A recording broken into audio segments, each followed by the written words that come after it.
Hello guys, welcome to Supreme Steno classes. Guys, be ready for a special dictation prepared for Bihar Civil Court skill examination. Exercise number 16. 5 seconds. One team bats trying to defend the wicket and scoring as many runs as possible. The other team bowls and fields trying to dismiss the batsman and thus limiting the runs scored by the batting team. Run can be scored by the striking batsman hitting the ball with the bat, running to the opposite end of the pitch and touching the crease there without being dismissed. The teams switch between batting and fielding at the end of an inning. In general, this game is very popular. The origin of the game of cricket was gradual. Cricket became an international game with the formation of the Imperial Cricket Conference under bracket ICC in 1909. The name of Imperial Cricket Conference was changed to International Cricket Conference to enable countries outside the Commonwealth to become its members. Earlier, only test matches were played where each team played 2 innings in 5 or lesser days. First one-day international match was played in 1971 with limitations of overs per inning. The governing International Cricket Council under bracket ICC show its potential and staged the first limited over Cricket World Cup in 1975. Cricket was brought to India by the British. An England team toured India in 1902-03. An All India team went on a tour of England in 1911 under Maharaja Bhupendra Singh of Patiala. The Indian Cricket Control Board came into being towards the end of 1928. India entered the international arena and played its first official test against England in 1932. Meanwhile, Prince Ranjit Singh of Navanagar, who had gone to England for further studies, made a remarkable name for himself in the game of cricket. He is generally acknowledged as the father of Indian cricket, although he played only in England. He will always be remembered through the National Cricket Championship known as Ranji Trophy.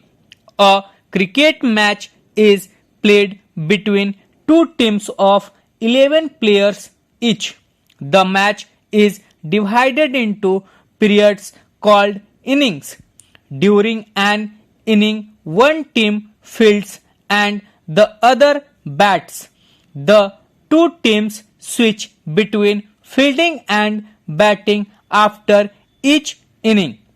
All 11 members of the fielding team take the field, but only 2 members of the batting team are on the field at any given time.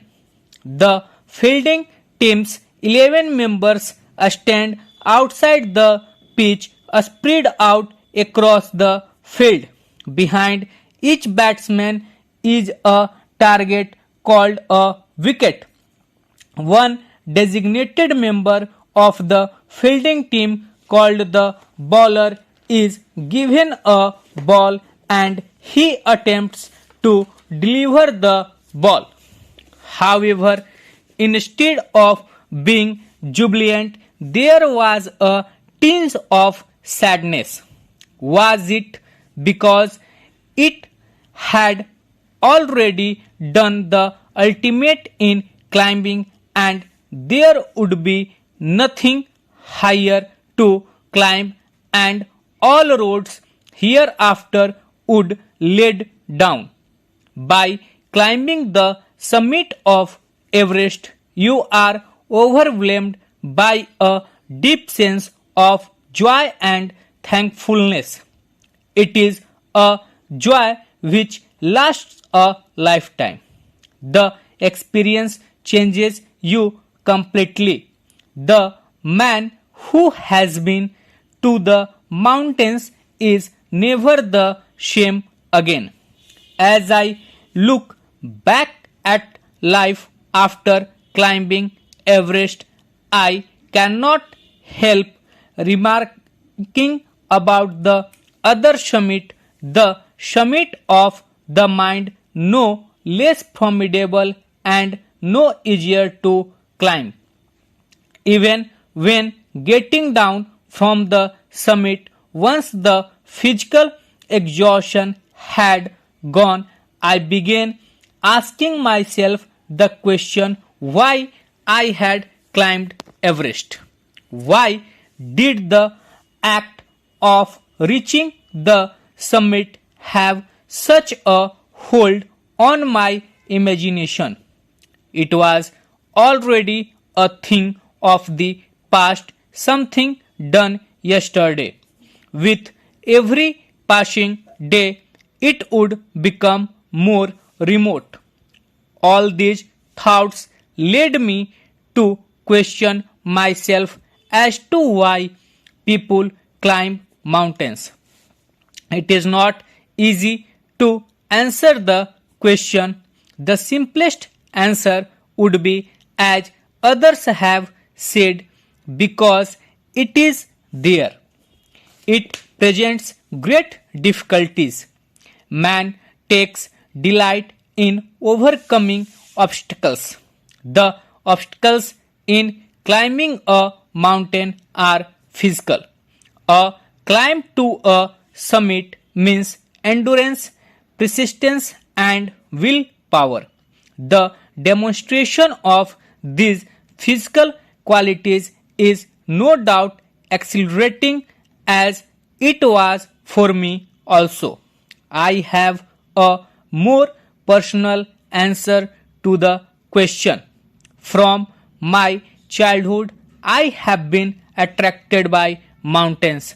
I had been miserable, lost when away from mountains in the plains.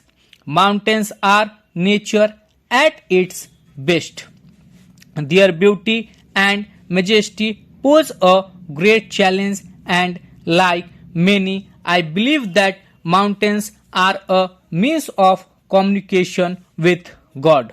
Once having granted this, the question remains why Everest? Because it is the highest, the mightiest, and has defied many previous attempts.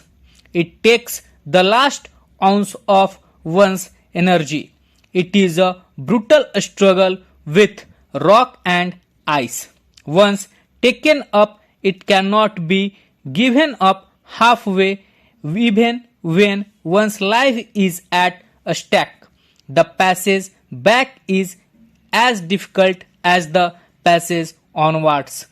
And then when the summit is climbed, there is the exhilaration, the joy of having done something, the sense of a battle fought and on. Stop. So guys ये 808 word का आपको dictation था. Hope so आप लोग इसे अच्छे से लिखिएगा और अच्छे से इसकी प्रैक्टिस कीजिएगा. एक बार में यदि ज्यादा गलती होती है तो मैं बार बार बोलता हूं कि उस पैसेज को कम से कम आप 3 से 4 बार लिखिए, ताकि जो वर्ड्स आपसे नहीं लिख पा रहे हैं या जो वर्ड्स आपसे छूट जा रहे हैं उसकी रिपीटेशन करके उसकी आउटलाइन को आप समझ सके और आपकी हाथ जो है इजिली मूव हो सके। तो होप सो आपको डिक्टेशन पसंद आ रहा होगा, तो चैनल को लाइक कीजिए, शेयर कीजिए, सब्सक्राइब कीजिए। मिलते हैं कल नेक्स्ट डिक्टेशन के साथ। धन्यवाद।